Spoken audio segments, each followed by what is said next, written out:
नमस्कार, hot topic में आपका स्वागत है। मैं हूं अखिलेश शर्मा।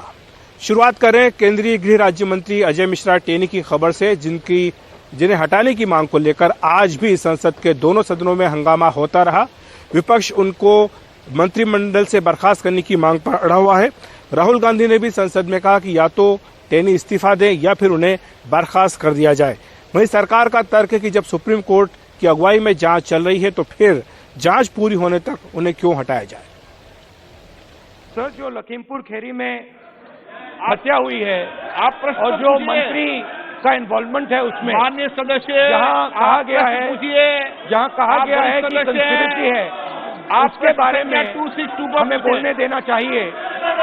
जो यहाँ आपके मंत्री हैं उन्होंने किसानों को मारा है, उनको इस्तीफा देना चाहिए। आप सीनियर लोकसभा में प्रश्नकाल शुरू होते ही राहुल गांधी ने अजय मिश्र टेनी का मुद्दा उठाया। ये जो मंत्री है इसको आप प्रश्न पे बोले, आप पहले प्रश्न नंबर बोले, सरकार से निकाल देना चाहिए। इसके बाद लोकसभा और राज्यसभा दोनों सदनों में जमकर हंगामा हुआ। विपक्ष सरकार से अजय मिश्र टेनी के इस्तीफे की मांग पर अड़ा रहा। मैं समझता हूँ उनको इस्तीफा देना चाहिए।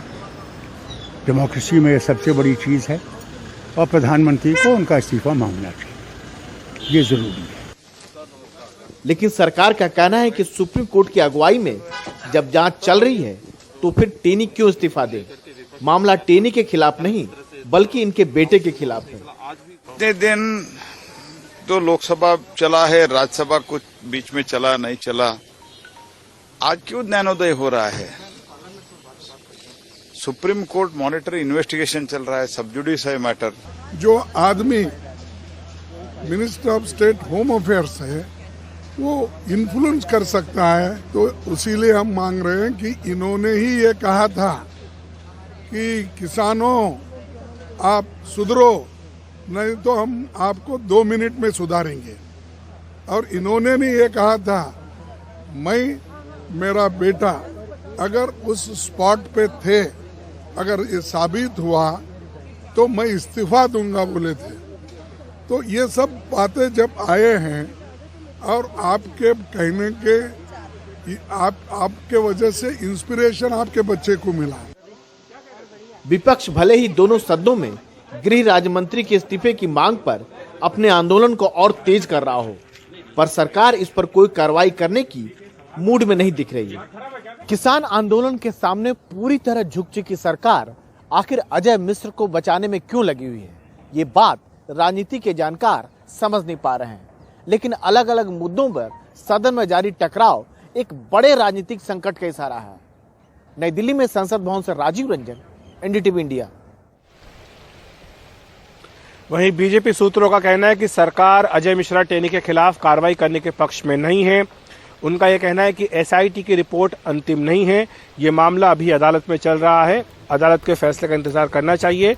ये भी तर्क दिया गया है कि बेटे की करतूत की सजा पिता को नहीं दी जा सकती है। और जहां तक अजय मिश्रा टेनी के पत्रकारों से दुर्व्यवहार का मामला है, ये व्यवहार सही नहीं था। अजय मिश्रा टेनी को दोबारा ऐसा न करने की हिदायत पार्टी की ओर से दे दी गई है।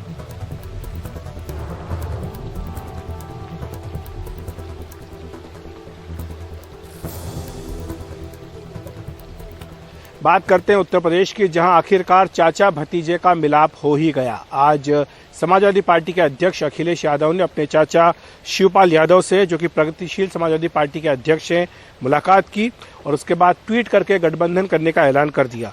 अखिलेश यादव ने कहा कि क्षेत्रीय दलों को साथ लेने की समाजवादी पार्टी की लगातार नीति मजबूत हो रही है और ये सपा और अन्य सहयोगियों को ऐतिहासिक जीत की ओर ले जा रही है। 2017 के विधानसभा चुनाव के दौरान शिवपाल और अखिलेश के बीच दूरी बढ़ गई थी। इसी के बाद शिवपाल ने अपनी एक नई पार्टी बना ली थी।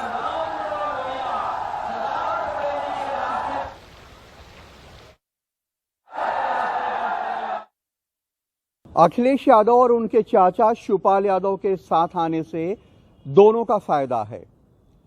अगर शिवपाल सारी सीटों पे चुनाव लड़ते और थोड़े थोड़े वोट भी काटते तो उन जगहों पे जहां समाजवादी पार्टी कम मार्जिन से चुनाव जीत रही है वहां उनको बड़ा नुकसान हो सकता था।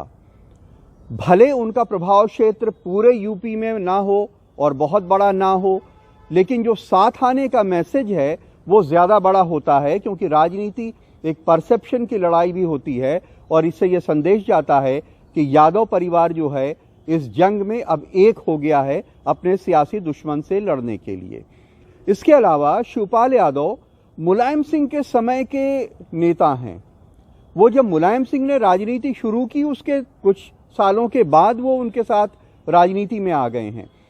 उन्होंने वो दौर देखा है जब मुलायम सिंह यादव एक किराए की जीप लेकर के चुनावी सभा करने जाते थे और उनके पास तेल भरवाने का पैसा नहीं होता था। शिवपाल यादव कहते हैं कि हर सभा के बाद चादर बिछा करके चंदा मांगा जाता था ताकि वो गाड़ी में तेल भरवा के आगे का सफर कर सकें, अगली जनसभा में जा सकें। उस दौर के नेता हैं, बड़े नेता हैं, बहुत बड़े संगठनकर्ता हैं और पूरे प्रदेश में पार्टी के हर कार्यकर्ता को वो पहचानते भी हैं। अगर वो साथ आते हैं और मिलकर के रणनीति बनाते हैं, चुनाव मैदान में जाते हैं, तो जाहिर सी बात है कि इसका फर्क पड़ेगा। उनके अलग रहने से हो सकता है कि समाजवादी पार्टी को उतना नुकसान न पहुंचा सकते जितना साथ रहने से वो फायदा कर सकते हैं।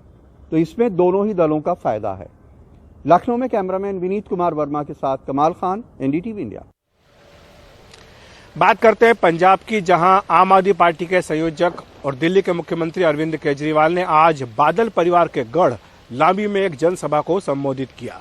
हालांकि सभा में उन्होंने बादल परिवार को निशाने पर नहीं लिया। पूरे समय पंजाब के मुख्यमंत्री चन्नी ही उनके निशाने पर रहे। लांबी से हमारे सहयोगी शरद शर्मा की रिपोर्ट। बादल परिवार के गढ़ लंबी में अरविंद केजरीवाल की जनसभा। जिस विधानसभा क्षेत्र से पंजाब के पूर्व मुख्यमंत्री प्रकाश सिंह बादल 5 बार विधायक रहे, उसी विधानसभा क्षेत्र में अरविंद केजरीवाल की सभा में अच्छी खासी भीड़ दिखाई दी। अरविंद केजरीवाल ने बादल परिवार या अकाली दल पर नहीं बल्कि पंजाब के मुख्यमंत्री और पंजाब कांग्रेस पर जमकर हमले किए। चन्नी साहब ने नए नए ऐलान करने चालू किए हैं, रोज नए नए ऐलान करते हैं, लेकिन एक बात जरूर है, इससे बड़ी भारत के इतिहास में नौटंकीबाज और ड्रामेबाज सरकार आज तक हमने नहीं देखी।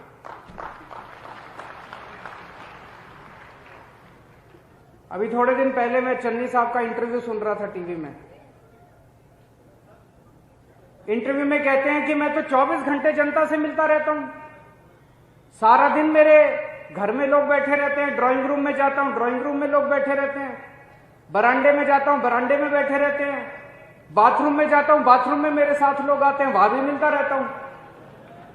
मुझे लगता है दुनिया के इतिहास में पहला सीएम होगा जो बाथरूम में भी लोगों से मिलता रहता है।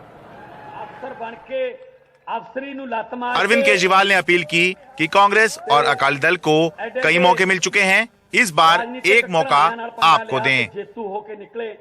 कांग्रेस को आपने 25 साल दिए, इन्होंने 25 साल में कुछ नहीं किया तो अगले 5 साल में भी ये कुछ नहीं करने वाले। आपने अकाली दल को 19 साल दिए, इन्होंने 19 साल में अगर कुछ नहीं किया तो अगले 5 साल में भी कुछ नहीं करने वाले। दिल्ली के लोगों ने हमको 5 साल दिए थे, हमने इतना शानदार काम करके दिखाया कि दिल्ली वालों ने दोबारा 5 साल दे दिए, अब तीसरी बार भी 5 साल दे दिए उन लोगों ने हमको। बार बार दिल्ली के लोग, एक बार आप हमें मौका दे के देखो, आप बाकी सारी पार्टियों को भूल जाओगे। लेकिन इस दौरान आम आदमी पार्टी की पंजाब यूनिट के मुखिया भगवंत मान ने बादल परिवार पर जमकर हमले किए। ਉਹਦੇ ਵਿੱਚ ਬੈਠੀ ਸੀ ਹਰਸਿਮਰਤ ਕੌਰ ਜਦੋਂ ਆਡੀਅנס ਬਣ ਕੇ ਆਏ ਸੀ 5 ਜੂਨ ਨੂੰ। ਜੇ ਕਿਤੇ ਉਸੇ ਦਿਨ ਹੀ ਵਿਰੋਧ ਕਰ ਦਿੰਦੀ, ਜੇ ਕਿਤੇ ਉਸੇ ਦਿਨ ਹੀ ਅਸਤੀਫਾ ਦੇ ਦਿੰਦੀ ਤਾਂ ਸ਼ਾਇਦ ਐਡਾ ਵੱਡਾ ਅੰਦੋਲਨ ਨਾ ਹੁੰਦਾ ਤੇ ਮਹੀਨਾ ਤਾਰੀਫ ਕਰੀ ਗਿਆ ਸਾਰਾ ਟੱਬਰ। ਬਹੁਤ ਸੋਹਣੇ ਬਿੱਲ ਨੇ, ਬੜੇ ਵਧੀਆ ਬਿੱਲ ਨੇ। ਜਦੋਂ ਪ੍ਰੈਸ਼ਰ ਵੱਧ ਗਿਆ ਜਥੇਬੰਦੀਆਂ ਦਾ, ਅੰਦੋਲਨ ਦਾ, ਫਿਰ ਉੱਥੇ ਅਸਤੀਫਾ ਦੇਣ ਦਾ, ਉੱਥੇ ਪਾਰਲੀਮੈਂਟ 'ਚ ਸੁਖਬੀਰ ਬਾਦਲ ਕਹਿੰਦਾ ਮੈਂ ਵੀ ਕਿਸਾਨ ਆ। पंजाब विधानसभा चुनाव 2022 के लिए अरविंद केजरीवाल की पहली जनसभा बादल परिवार के गढ़ लंबी में थी। माना जा रहा था कि बादल परिवार पर, अकाली दल पर जमकर हमले अरविंद केजरीवाल करेंगे, लेकिन ऐसा कुछ भी नहीं हुआ। इसके 2 कारण हो सकते हैं। पहला, इस समय पंजाब की सत्ता में कांग्रेस है और अरविंद केजरीवाल चाहते हैं कि सीधा मुकाबला कांग्रेस से किया जाए, इसीलिए सीधे हमले कांग्रेस पे किए गए और अकाली दल को या बादल परिवार को इग्नोर किया गया। और दूसरा, पंजाब में इस बार एक बात बहुत मजबूती से निकल के आ रही है, वो ये है कि पंजाब विधानसभा चुनाव 2022 सीधा कांग्रेस बनाम आम आदमी पार्टी होने वाला है। लंबी पंजाब से अपने कैमरा सहयोगी अश्विनी मेहरा के साथ मैं शरद शर्मा, एनडीटीवी इंडिया।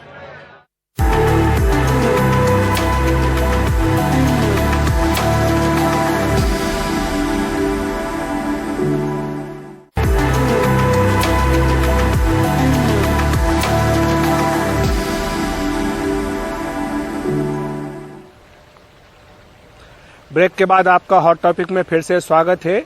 दिल्ली में पिछले एक साल से भी अधिक समय से बंद तीनों बॉर्डर अब खुल गए हैं। सिंघू बॉर्डर तो कल ही खोल दिया गया था। आज टीकरी बॉर्डर और गाजीपुर बॉर्डर से भी यातायात सामान्य हो गया है। और यहां से हमारे सहयोगी सौरभ शुक्ला की रिपोर्ट। सिंघू बॉर्डर से लगभग 385 दिन बाद दिल्ली पुलिस के कांटे लगे वो बैरिकेड हटा दिए गए, जो किसानों को दिल्ली में घुसने से रोकने के लिए लगाए गए थे। 26 नवंबर 2020 को यहीं पर पंजाब और हरियाणा के किसानों को दिल्ली पुलिस ने आंसू गैस के गोले चलाकर रोक दिया था। गुरुवार सुबह सड़क की मरम्मत कर दिल्ली को हरियाणा और पंजाब से जोड़ने वाले अहम नेशनल हाईवे को आम जनता के लिए खोल दिया गया। आम लोग भी सड़क खुल जाने से राहत की सांस ले रहे हैं। रास्ता खोल दिया गया, कैसा महसूस कर रहे हैं आप? बहुत अच्छा महसूस कर रहे हैं जी। हाँ, बहुत राहत है आप लोगों को? बिल्कुल राहत है, बिल्कुल राहत, सबको राहत हो गई है। सर 385 दिन बाद दुकानें खोली हैं, अभी खोल के बैठे हैं। अभी थोड़ा टाइम लगेगा सफाई होने में। ठीक है, लेकिन फिर भी आप लग रहा है कि हाँ कुछ राहत मिली है। कुछ राहत मिली है। आपकी दुकान है, आज सड़क खोली गई है, लग रहा है कि कुछ अब धीरे धीरे काम बढ़ेगा आगे? भैया अभी तो कुछ कह नहीं सकते। 386 दिन बाद ये रोड खुला है। अब मार्केट में कैसे है, क्या दबाव है, सारे आधे से ज़्यादा मार्केटें सारी बंद पड़ी हैं। कोई टाइम तो लगेगा ही, एक नई जिंदगी दोबारा स्टार्ट करनी पड़ेगी। राकेश टिकैत के बुधवार को गाजीपुर बॉर्डर से निकलने के बाद प्रशासन ने सुबह ही NH9 के फ्लाईओवर की सड़कें ट्रैफिक के लिए खोल दी। NH9 पर कुछ मरम्मत के बाद हाईवे को कुछ दिनों में पूरी तरह आम जनता के लिए खोला जाएगा। सिंघू बॉर्डर का ये रास्ता पूरी तरीके से खुल गया है, लेकिन जब भी लोग यहां से गुजरेंगे तो एक साल से ज्यादा चले यहाँ पर किसान आंदोलन को याद रखेंगे। और ये आंदोलन सफल हुआ था, ये भी लोग बात करेंगे और इसको लेकर वो किसान भी हमेशा गर्व महसूस करते रहेंगे। सहयोगी जेवियर थॉमस के साथ सिंघू बॉर्डर में सौरभ शुक्ला, एनडीटीवी इंडिया। तो हॉट टॉपिक में आज इतना ही। देखते रहिए एनडीटीवी इंडिया।